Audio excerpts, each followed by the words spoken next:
As soon as the first bullet left Thomas Crooks' rifle on its way toward Donald Trump, pronouncements of a second shooter flooded the bitwaves. Much like the myriad alternative notions of the crime surrounding the death of John Kennedy in 1963, there is no shortage of folks talking about the second shooter. Are these allegations of a second shooter the product of astute observers who wish to illuminate an obscure truth that is beyond the sight of conventional media, the FBI, the Butler County Sheriff's Department, the Pennsylvania State Police, and even the U.S. Congress? We already know it's beyond the reach of the Secret Service. Or are these assertions the paranoid and delusional ramblings of psychological basement dwellers suffering from the ubiquitous secret knowledge syndrome that pervades a major portion of the anti-establishment crowd, forever cowering from the nameless, faceless cabal of political, military, and industrial figures who conduct world affairs from their dimly lit headquarters, gliding to and fro in their hand-me-down hooded cloaks and magic decoder rings? I am Mark Jacobin, along with my brother James, and this is Extemporaneously. James, what is the number one reason that we know there was not a second shooter at the Trump rally? Wait for it. We're going to say the quiet powder out loud, Mark, because there never, ever is a second shooter. And what's the number two reason we know there was not a second shooter? Because Donald Trump wasn't dead on the podium. Exactly. Murdered on international live television. Precisely. That's our show, folks. Have a nice day. Oh, that's it. Okay, let's get back to Kennedy and Oswald. Seriously. That seems to have not been solved yet, Mark. The Butler PD did a bang-up job of solving this one. We know this because the Secret Service sure as hell is not going to solve it. Yeah. So we're going to relegate it to 7 sheriff's deputies in a rural county in West Virginia. Yeah, right, Mark. After watching the 4.5 hours of the greatest live TV I've ever seen, with the decimation and disintegration of former director Kim Cheadle. Mark, where was she on the day of the shooting? If there was a second shooter, can we put the director as a suspect? I mean, everyone else just gets. I think she was dismissed from consideration. I think she's rethinking that. I think, given the heat she took and her just lack of human affect in that hearing, I think, looking back on it, she should have got herself involved with the plot, because a lot of people are going to blame her anyway. So she might as well have gotten in on it. This is true, but we'll talk about the Secret Service and their actions or inactions in a future episode. Let's keep this one focused on the mythology of the second shooter that has emerged very quickly and without seemingly any evidence, right? There are no holes in the official story, in the official version of events that says, oh, wait, hey, could there be a second shooter here? So we listen to the audio tapes. We have between 8 and 10 shots that can be counted on any given audio recording of the event. We know that there were 8 gunshot shells recovered from the scene of Thomas Crooks' shooting position. We know that there was at least 1 shot fired by a sniper, and there may have been another shot fired by a Butler County Sheriff's deputy. So that's 9 to 10 shots, all accounted for. And so at this point, there is no evidence. There are no holes in the evidence that would point to a mystery with how this crime has been described. Other than the FBI director himself, Director Wray, when he testified earlier this week, that he wasn't exactly sure if President Trump was hit by a bullet or not. So the only evidence so far is former Director Cheadle's awkward, bizarre behavior, and the FBI director himself casting doubt on his own freaking investigation. What is wrong with these people? Well, James, he could have been the victim of a very secret squad that's been developed by the CIA that is very accurate with spitwads.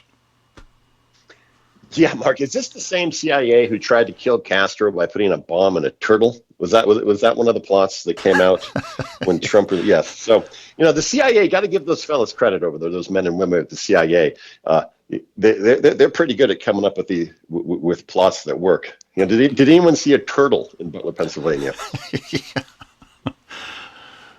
So my problem with these second shooter folks is that this paranoia, this reaction to the official version of events is seemingly spontaneous, right?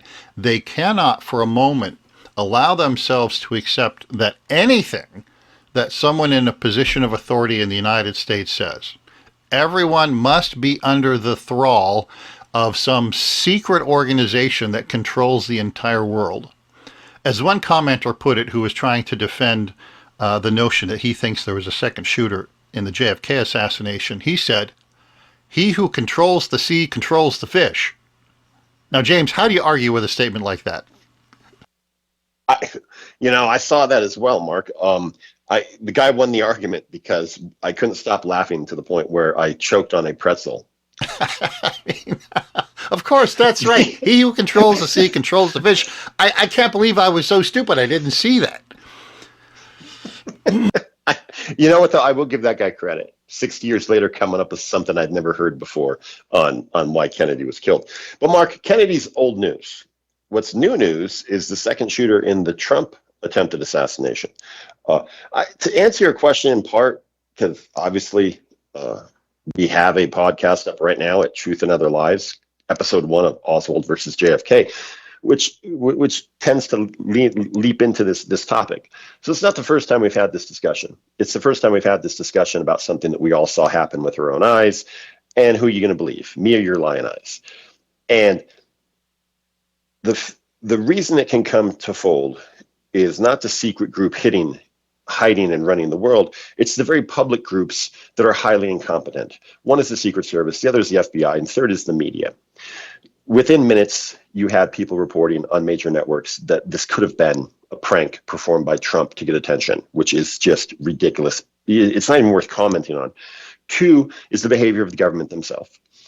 And 3 is modern television, where every crime is solved within 60 minutes, wrapped up neatly in a bow on Law and Order, or CSI, or Bones, or old Columbo shows. But in this case, it really was wrapped up in 60 minutes, Mark. We have the president shot. He's evacuated to the local Butler Memorial Hospital.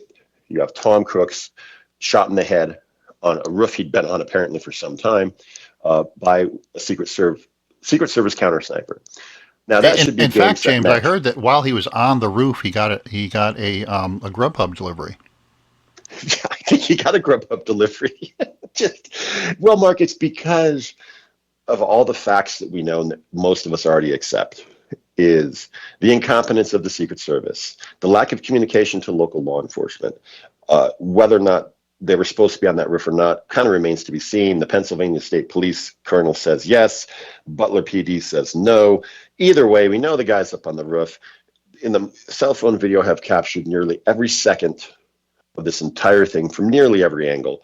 There's very few facts that are unknown, but yet, Mark, we still have already getting baked into the cake of this whole incident that there was a second shooter. Instead of the grassy knoll, we have the water tower. Instead of the CIA, we have the deep state. So it's the same conversation that Oliver Stone put forth in his propaganda hit piece in 1991, the movie JFK. It's the same rationale. It's the same arc of, well, if we can't answer all the questions. Did you hear what he said? He called the JFK movie a propaganda hit piece. Who did that? All right. You're right. So what gets me is that there was at least one article that said evidence emerges of a second shooter. And in that same article, there's a sentence that says there is no direct evidence of a second shooter. And I'll expand on that. There's no indirect. You clicked on it, though, didn't you? What's that? You clicked on that. Oh, I did. I did click on it. That's the point. Yeah. Yeah. And unfortunately, when you're in the business of being informed, you have to go through a lot of bad information. And I'm embarrassed because part of this preparation is watching a 37-minute video with somebody who says, here's the audio evidence that proves there's a second shooter. Audio evidence doesn't prove anything. Audio evidence is always subject to interpretation, and audio evidence is always the toughest thing to get a definitive answer on to which everybody agrees. In fact, the audio evidence from the JFK assassination is still in question.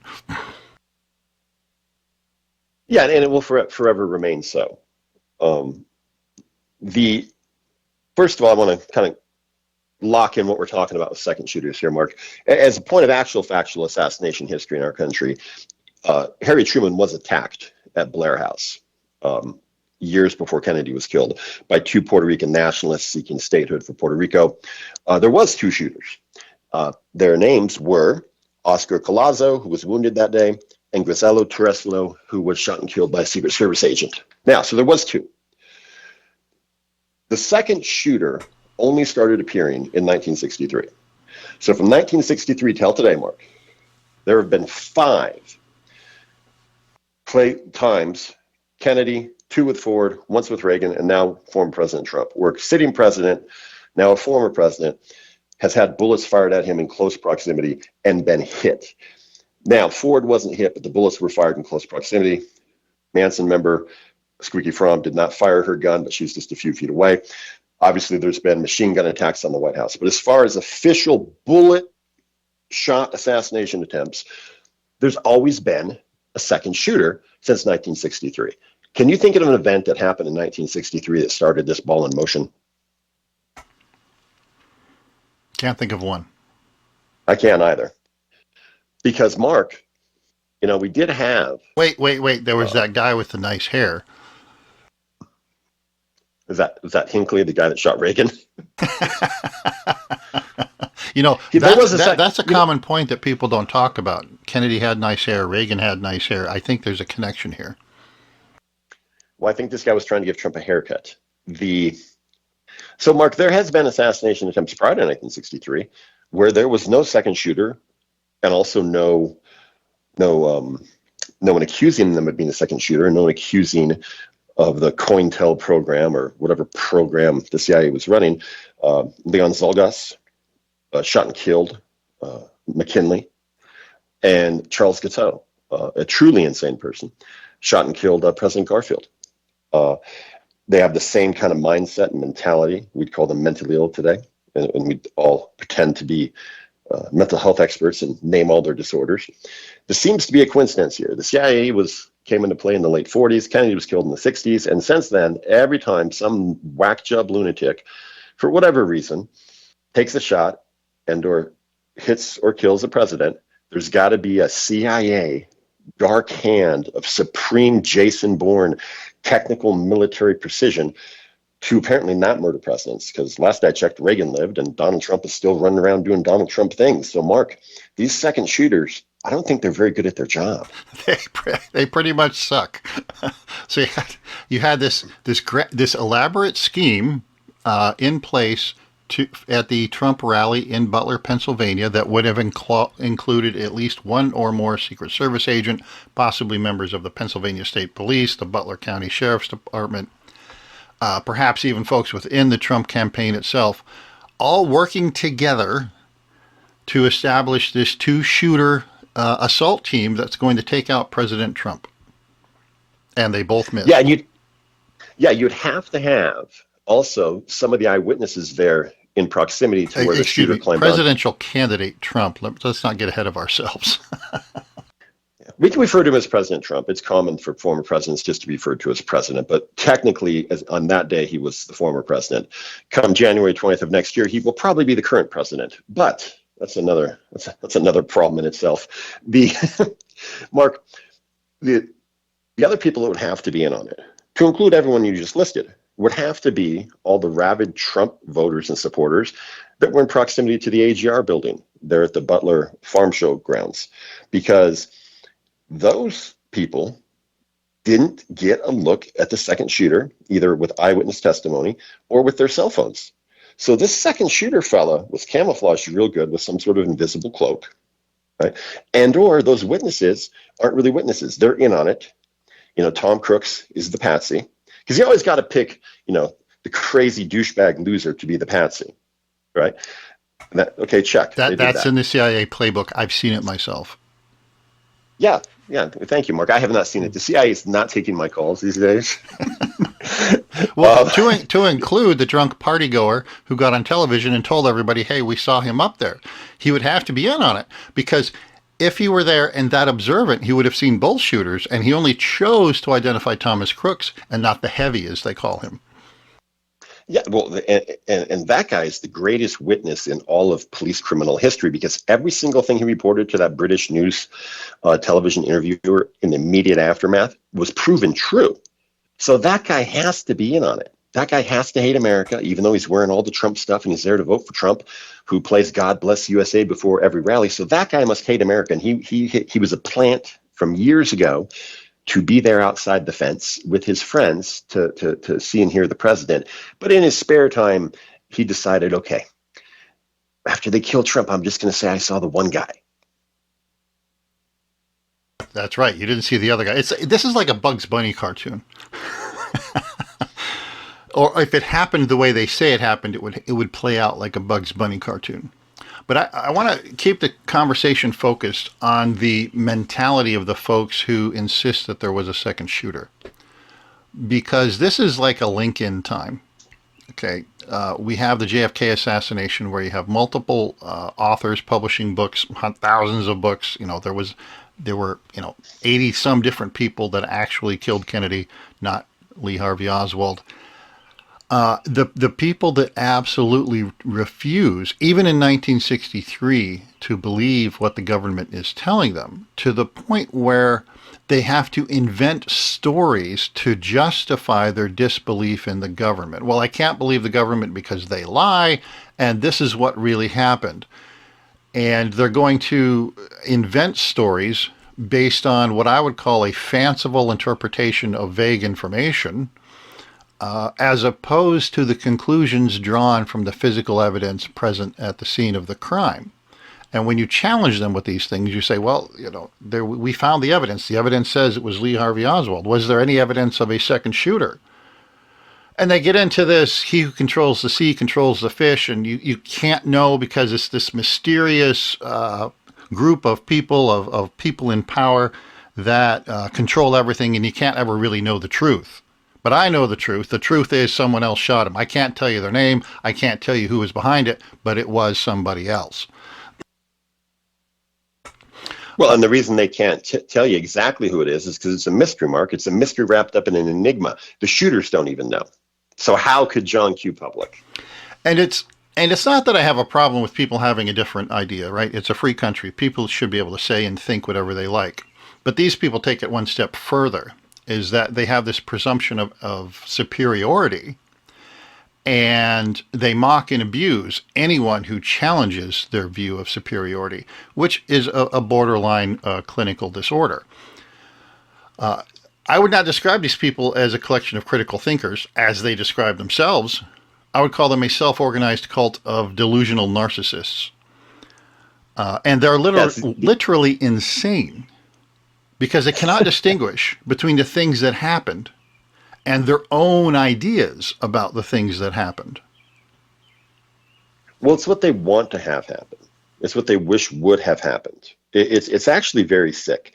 And Mark, I don't think you nor anyone who will listen to this will ever confuse me with someone who trusts the government or doesn't think they lie continuously 24 hours a day. Last I checked, I watched a presidential speech a few nights ago where the president who resigned his candidacy lied to us for 11 straight minutes. But just because the government lies and lies and lies and is completely incompetent from the bottom up, from the inside out, from the top down, in every department that exists, you mean to tell me the same government, who all these same anti-establishment people that mistrust the government, that are privy to facts that mortal men like me are not able to attain or think through, this government can put together these assassinations? Mark, we can't do anything right as a government. And I mean nothing. Go to the DMV and tell me the government's organized. It's impossible for the government, and I'll put that in quotes, big government, with all these elements of all these other groups involved. Mark, they can't even do their basic functions well. The Secret Service couldn't protect the president at a fairground. But we're meant to believe that people within the Secret Service put together this elaborate plot that is so deep and so involved and so well crafted, right, that there's no possible way to disprove it. The reason you can't disprove it is because it didn't happen. If there was a plot, Mark, even a minor plot, if Crooks had one friend, if this was like the Columbine shooters and there was two of them, Trump is dead. You know why he's dead? Because the Secret Service didn't do their job yet again. Now, the fist pump was great. I've gone on record calling it badass. Mark Zuckerberg's called it badass. Dana White's called him an American badass. I've never agreed with Mark Zuckerberg on anything in my life. It was badass, what he did, his reaction to that. But that also left him exposed for several seconds in 3 different occasions in a 1-minute period where his vital organs were exposed, his head was exposed after the initial shooting. If there was a second shooter. If I'm the second shooter, I'm going, wow, it's Christmas in July. Yeah, if you're the second shooter, you're Gavallo Princip, who killed Archduke Ferdinand, which kicked off World War I after they tried to kill him the first time, and then they drive back through the same area, and Princip happened to be standing there. So he was given a gift of the Archduke driving back through. That's like Trump standing back up, Mark. When Trump stands back up, if there's a second shooter, if there's a plot, he's dead right there. If he's not dead right there, he's dead at the edge of the stage when he fist pumps again. And if he's not dead there, he's dead 20 seconds later when he steps on the interior floorboard of his protected limousine, pops his head up again, and fist pumps again. So whoever the second, third, and fourth shooter are, they didn't get the script that you actually have to kill Trump for this to succeed, because they're like, oh, well, he's not dead. I'm going to save these bullets. So let's come back to the DMV, because that's a great way of explaining to people how inept the federal government is. Now, we've all been to the DMV. We've all had frustrating experiences at the DMV. Is it the fault of the people behind the counter that the DMV is entirely dysfunctional? No. No. These are people just trying to make a living like the rest of us. But they are people that work within a bureaucratic framework that does not empower them to solve problems. They are slaves to the bureaucracy, as are their supervisors, as are the managers. And so the reason that they seem so incompetent most of the time is that they're not allowed to solve your problem the way you need it to be solved. They're allowed to solve your problem according to the rules of the bureaucracy. Now, let's take those 50, 100 people that work at your local DMV, multiply that times what? There are 1.2 million federal government workers. 1.2 million people running the world's giant DMV. Now, and these are people who, generally speaking, make more money than they would in the private sector for doing a job that they wouldn't qualify for in the private sector. According to one survey, if you worked for the federal government and you do not have a 4-year degree, you will make 50% more working for the government than you do in the private sector. If you do have a 4-year degree, you'll make 33% more money. You'll have better benefits. You'll have a job from which you can practically never be fired. And generally speaking, you'll have that job for as long as you want it, until retirement or death, or at least retirement. Now, these people are generally not used to accountability, right? They don't get in trouble for not doing their job well. They don't get fired for not doing their jobs well. When was the last time you saw someone at the DMV get fired for you not getting your driver's license? When was the last time you saw someone at the EPA get fired because they were responsible for an environmental disaster? When was the last time someone at the FDA got fired because they approved a medication that killed people? There is zero accountability. And when there's zero accountability, there is zero motive to be efficient at your job because there are no consequences. Now, does this situation change when you apply that to the Secret Service? And I would argue no, because we have a director of the Secret Service, Kimberly Cheadle, who felt no sense of accountability for the failures of the Secret Service that day. Now, is that her fault? Or is that the fault of the system for which she worked for 30 years? Well, in this case, it's both. It's both individually the director's fault and responsibility, but also the bureaucratic administrative government that is so out of control. There's no sense of urgency in it because it's not the private sector. And they've never been held accountable for anything they've been doing on any level, yet they keep getting promoted up the ranks. So it's not surprising at all to see the attitude of the director, because according to the director, Donald Trump wasn't shot. And what I mean by that is she was asked over and over again about the whole process. And she said, and I'm paraphrasing, Donald Trump had the adequate protection he needed.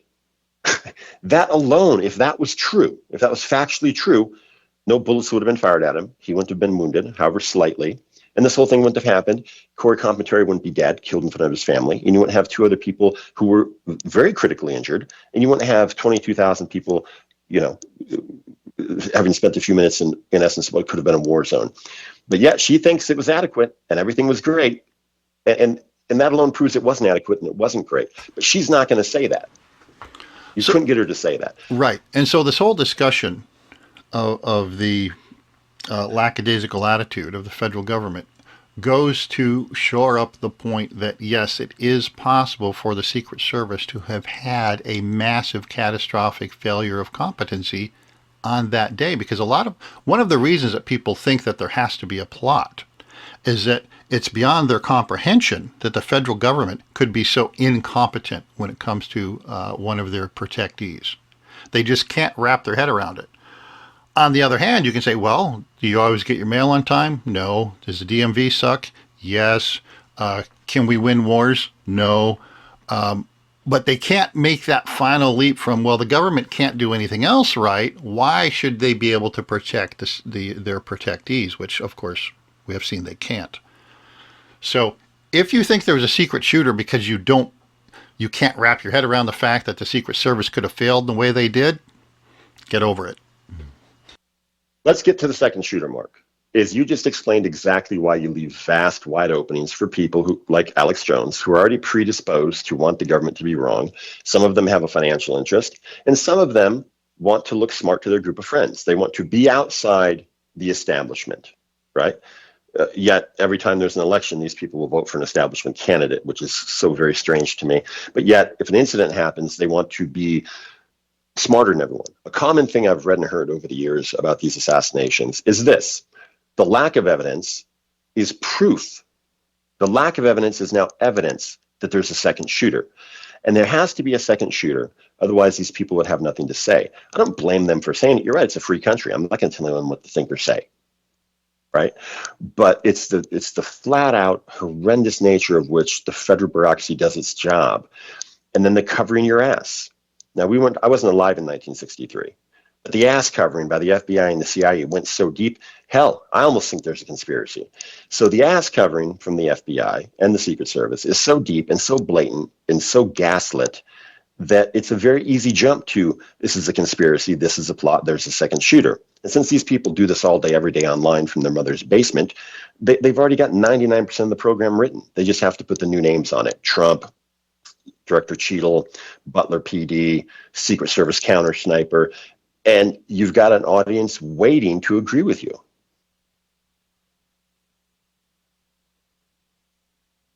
So, to close, if anyone has any physical evidence, and physical evidence would be shell casings, okay, clothing, video evidence, pictures of a second shooter, perhaps some audio or of discussion of a second shooter, eyewitnesses that can say, hey, I saw a second shooter over there, we'll be happy to absorb it and discuss it and see if, in fact, this evidence supports a second shooter. But unless and until that time happens, there was no second shooter. We've been talking extemporaneously.